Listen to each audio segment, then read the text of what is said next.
Well, today we're going to work our way through Psalm 50. I titled my sermon for the psalm, 2 Ways to Live Before the Mighty God.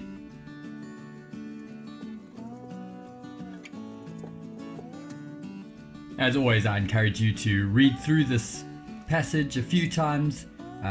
There are lots of repeated themes, so try and spot that repetition, spot interesting ideas that jump out, and spend some time praying and asking God to open your eyes to see His truth, open your heart that this truth might change you, and to help you to know how best to teach this to those who you have the privilege of teaching.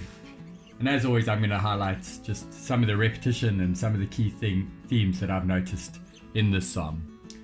Firstly, the mighty one, God the Lord, is very much the subject of this psalm. And one of the key things that Asaph is pushing here is that only with a right understanding of who God is will we be able to live rightly before Him. And so we see a whole lot of really big things about God. So that's a big title. He's the mighty one. He's a God who speaks and He summons the earth. God shines forth. God comes.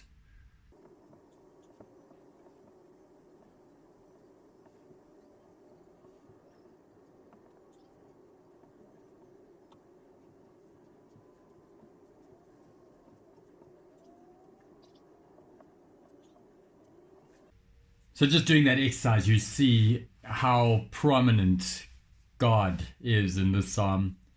He's speaking, He's telling us about Himself, He's giving His characteristics, He's speaking of His judgment a few times, where you see it, the justice of God, that I may judge, that I may tear you to pieces. But as we'll see in a moment, there's also a wonderful message of grace and mercy in this psalm. And something important to see is that He's talking to His people. So this is Israel, His consecrated people who He made a covenant with. But here we see He's testifying against. So God Himself is, I will testify against you.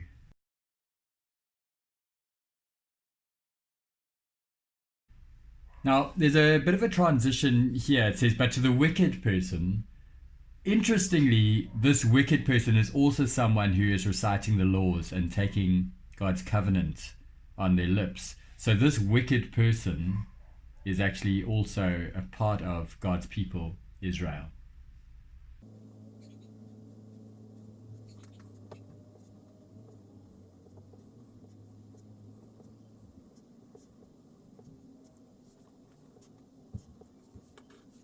Okay, so you can just see the two main characters, as it were. You've got God, the mighty one, and you've got God's people, Israel. In the first half of, or the first section of this, almost a court case where God is bringing testifying against His people. In this section, there seems to be people who are trying to please God, but they've got a wrong understanding of God. They think that God needs something from them, and that is causing them to respond wrongly to God. This next part is also God's people, but these are people who have a tiny, tiny view of God, and they think the way that they live doesn't matter. So if you were to divide the psalm up, that first section is just this big picture of God. We see God speaks, God shines forth, God is coming, He's not silent, He summons. So all of these big ideas, God is calling His people to come before Him, and then, listen, my people, I'll testify against you. Kind of almost the first lot of evidence is all the way up to verse 15, and then you can take 16, could go all the way to the end, but perhaps just split it off here. Those two verses are a bit of a summary, and 14 and 15 also a bit of a summary. So just to some of the key things that you see about God in this psalm. So it's a big title, the mighty one, the Lord. This is His covenant name, the name he spoke through the bush to Moses, I am Yahweh. He's a God who speaks, he shines forth. We see here a fire devours before him and a tempest rages. That's like a big storm. It's the idea of God coming and he's inescapable. If you think about the fire on top of Mount Sinai when Moses received the law and the people were terrified, this is a terrifying picture of God, and he's summoning everyone that he may judge his people. So it's an awe-inspiring scene that is set before us.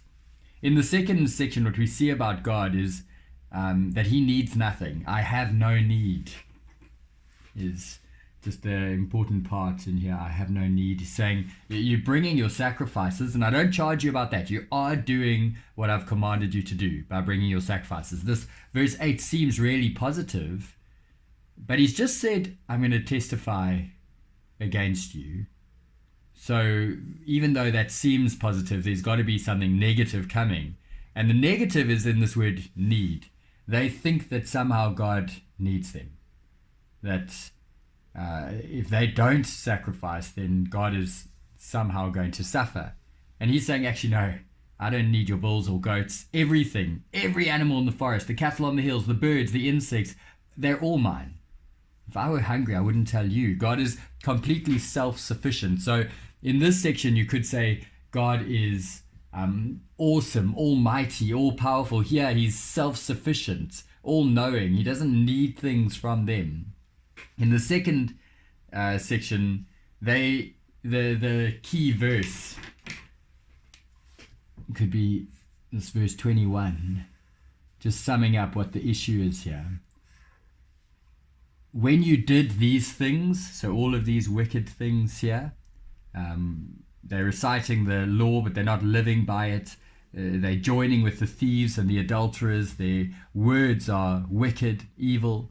He says, when you did these things and I kept silent, you thought I was exactly like you. And that's kind of the key here. They thought that God was like them.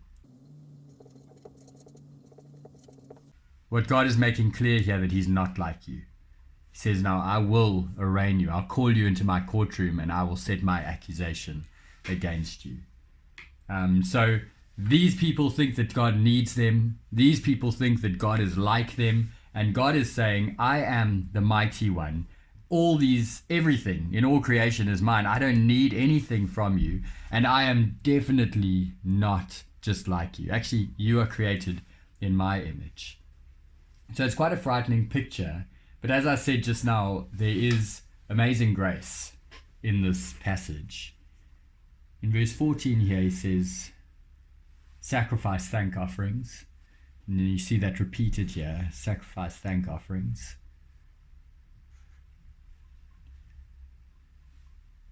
And this idea of honoring God, those thank offerings, they honor God. And then God makes two wonderful and very great promises. I will deliver you. I will show my salvation. And so there's this call to respond to God with sacrifices. Fulfilling your vows is linked with these thank offerings. Calling on God shows a relationship with him. Sacrificing, that's an active response to God. But the interesting thing here about thank offerings is that they were optional offerings. These were things that people who were responding to God out of a real sense of thanks to God and a real relationship with God, they would offer these thank offerings, which, if you jump to the New Testament, could point you to Romans 12, where Paul urges us, in view of God's mercy, his deliverance, and his salvation, to offer our lives as living sacrifices. This is pleasing to God. Now, as we look at all of this, it should grow our view of God. He is the mighty one who speaks, he judges, he is a God of justice. It's a really big and important theme. He will not let sin go unpunished. He won't let people go unpunished for thinking that he needs them. He won't let people go unpunished for thinking that he's just like them. He's a God of justice. He owns everything. He's all self-sufficient. He's all-knowing. And yet he's also a God who makes promises to deliver those who honor him and to save those who honor him. So he's also in this psalm a God of grace and mercy. This is our God. And for us as his New Testament people, the most amazing truths should just jump out at us. Although God here says that I don't need you, at our greatest point of need, God came to us in the man Jesus to offer the ultimate sacrifice to rescue us. This is a really frightening verse here, verse 22. It says, consider this, you who forget God. So all of this, consider all of what I've said. If you don't, I will tear you to pieces with no one to rescue you. That is a really, really frightening image, a poetic image, like a sleeping lion. It says, you thought when I did these things and I kept silent, you thought I was just like you. So as they've had this view of God like he's he's kept silent, he's not saying anything, almost like a sleeping lion. Here he says, actually, there will come a point where I will tear you to pieces with no one to rescue you. That is a really, really frightening image.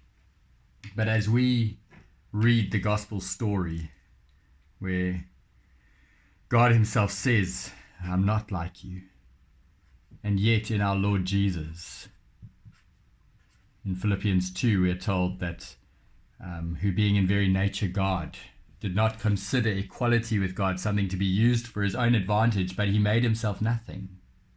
Although God is not like us, he became one of us. One of us, a man like us, yet without sin. And as a man who never forgot God, on the cross he was torn to pieces, with no one to rescue him. He stayed there so that he could rescue us, so that he could show his salvation, so that he could deliver us. And as our view of this God grows, we should respond. We should want to respond with sacrifices, thank offerings, giving our whole lives to God in response to who he is and to what he's done. And so I really do encourage you, as you dig further into this psalm, as you teach it to others, may it just grow our view of how big God is. And as we have a right understanding of who God is, may it cause us to live rightly before him in a way that will bring glory and honor and praise to him. Well, God bless as you dig in further and as you teach this to others.